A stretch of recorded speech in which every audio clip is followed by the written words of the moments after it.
타니아의 작은 집. 가도쿠라 타니아 지음, 조우리 옮김. 출판 홍시. 독일 사람들은 연락 없이 손님이 찾아오더라도 흔쾌히 맞이합니다.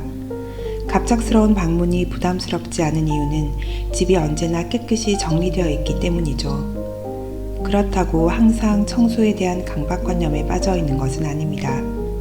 집을 깔끔하게 유지하는 요령은 우선 모든 물건의 수납 장소를 정하는 것에서 시작됩니다. 물건을 사면 가장 먼저 어디에 수납하는 게 좋을지 생각합니다. 언제 어디서 누가 사용할 물건인지를 고려해 사용할 장소에서 되도록 가까운 곳에 보관합니다. 아이들 장난감이라고 꼭 아이들 방에 보관할 필요는 없겠죠. 엄마가 일하는 주방에서 아이들이 노는 시간이 많다면 장난감은 주방에 두는 게 편리합니다. 이런 방식으로 모든 물건의 수납 장소를 정해둡니다. 저희 집 현관의 신발장 위에는 집에 들어서자마자 열쇠를 놓아둘 수 있는 보관함과 외출할 때 휴대용 휴지를 챙겨갈 수 있는 바구니를 놓았습니다. 또한 얼룩 방지용 컵 받침들은 상자 속에 넣어 티테이블 위에 보관합니다. 베란다 청소용 솔은 베란다 문 옆에 걸어두고 스펀지와 행주는 싱크대나 세면대 밑에 넣어도 바로 꺼내 청소할 수 있도록 합니다. 어릴 때 살던 집이나 독일 할머니의 집에서도 모든 물건에 정해진 자리가 있었습니다. 가족들 모두 그 자리를 알고 있어서 물건을 사용하고 나면 반드시 제자리에 갖다 두었습니다. 가위를 다 쓴 뒤에 원래 자리에 가져다 놓지 않은 아이들을 위해 어머니는 가위를 끈에 묶어 서랍에 달아두셨죠. 이렇게 해서 다 쓴 물건은 꼭 제자리에 되돌려 두는 습관이 몸에 뱄습니다. 독일 사람들은 집안에 작은 가구 여러 개보다 커다란 가구 하나만 놓는 것을 선호합니다. 수납 공간이 부족해 가구를 사야 하는 일이 생기지 않도록 물건 정리에도 신경을 쓰는 편이고요. 또한 큰 가구는 그것 하나만으로도 훌륭한 인테리어가 됩니다. 저희 집 거실에는 일본 전통 방식의 고가구가 2개 있습니다. 하나는 옛날 일본 상인들이 사용하던 서랍장으로 저희 집의 하얀 벽과 잘 어울립니다. 또 하나는 기모노를 보관하는 장롱인데 수납 공간이 넉넉한 게 마음에 들어 구입했습니다. 서랍장이라고 자잘한 물건들만 수납하란 법은 없겠죠. 자신의 생활 공간을 살펴보고 용도에 맞게 변화를 줘보는 건 어떨까요? 저는 서랍장을 주방 옆에 놓고 와인잔이나 커피잔, 찻잔들을 수납하고 있습니다. 가장 아래 서랍은 컵을 보관하기에 알맞은 깊이여서 자리를 차지하는 컵 종류들을 이 안에 정리해 놓았습니다. 안쪽에 있는 컵들도 힘들이지 않고 바로 꺼낼 수 있어 편리합니다. 기모노를 보관하던 장롱에는 라디오와 CD 플레이어를 올려놓고 그 아래 서랍에 CD를 넣습니다. 가운데 서랍에는 식탁보나 주방에서 사용하는 리넨과 냅킨을, 맨 아래 서랍에는 우편물을 보낼 때 사용하는 테이프나 가위 등을 함께 수납합니다. 가게에서 받은 쇼핑백들도 이 안에 보관합니다. 쇼핑백은 되도록 받지 않으려고 노력해도 어느샌가 늘어나 있기 십상이죠. 그래서 저는 서랍 안에 들어갈 만큼만 보관하고 나머지는 버립니다. 아침마다 보는 신문과 정기 구독하는 잡지는 눈 깜짝할 새에 집안에 쌓이기 마련입니다. 종이가 산처럼 쌓이는 걸 보면 정리해야 한다는 부담감이 마음을 짓누르죠. 그러기 전에 스스로 규칙을 세워 정리해 보는 건 어떨까요? 지난 신문이나 재활용 종이는 신문을 3번 접은 크기의 상자 안에 넣어 적당한 장소에 넣어둡니다. 그리고 버릴 때 편하도록 노끈을 잘라 상자에 넣어놓고 상자가 꽉 차면 끈으로 묶어 재활용 수거함에 내놓습니다. 오려서 스크랩할 만큼 유용한 기사가 눈에 띌 때도 있지만 필요한 정보는 인터넷에서 실시간으로 검색하는 시대인 만큼 이전처럼 스크랩할 일이 많은 것은 아닙니다.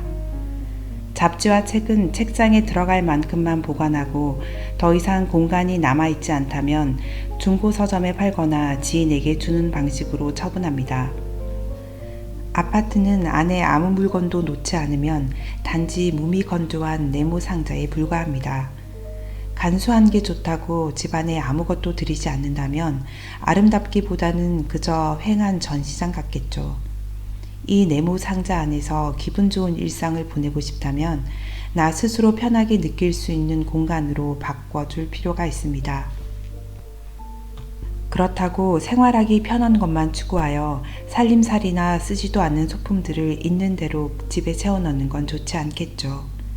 실생활에 사용할 수 있으면서 동시에 디자인이 훌륭한 물건을 놓는다면 그것만으로 기분 좋은 공간이 됩니다. 생활용품 자체가 아름다운 인테리어가 될 수 있습니다.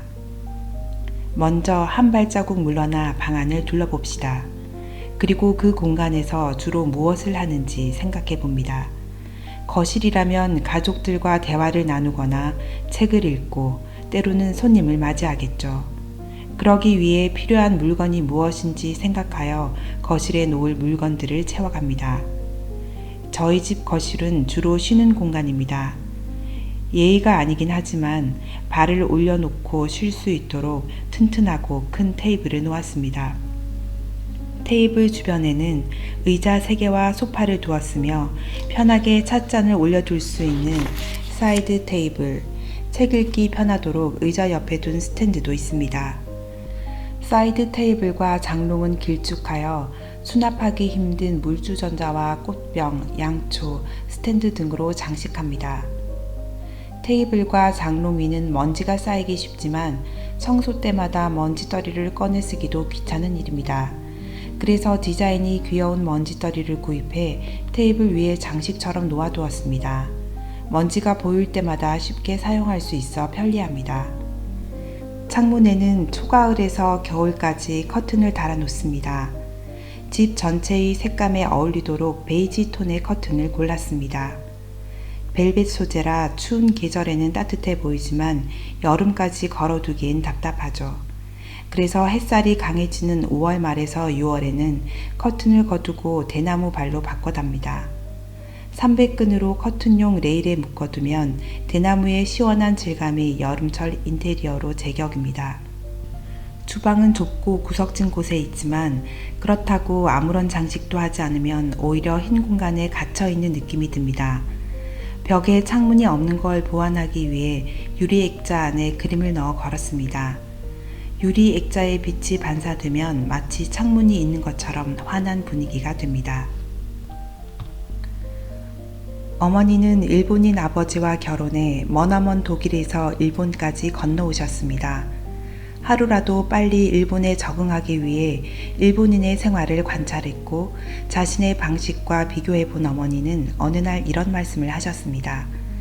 독일의 가정이 슈퍼마켓이라면 일본은 개인 상점 같아.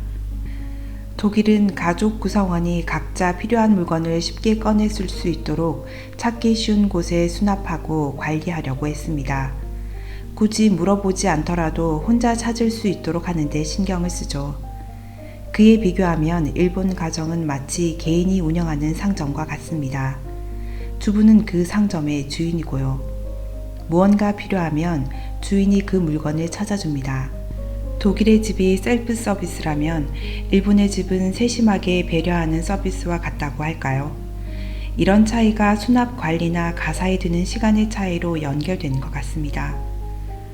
어머니는 장녀인 제가 초등학생이고 여동생이 유치원에 다니고 있을 때 대학에 입학하셨습니다. 지금 생각하면 상상하기 힘들 정도로 바쁜 나날이 아니었을까 싶지만 저희가 불편을 느꼈던 적은 한 번도 없습니다. 학교에서 집에 돌아오면 어머니는 언제나 집에서 저녁 식사 준비를 하고 계셨고 생일이나 크리스마스가 되면 친구들을 불러 파티를 열거나 방에 장식을 달아주셨죠.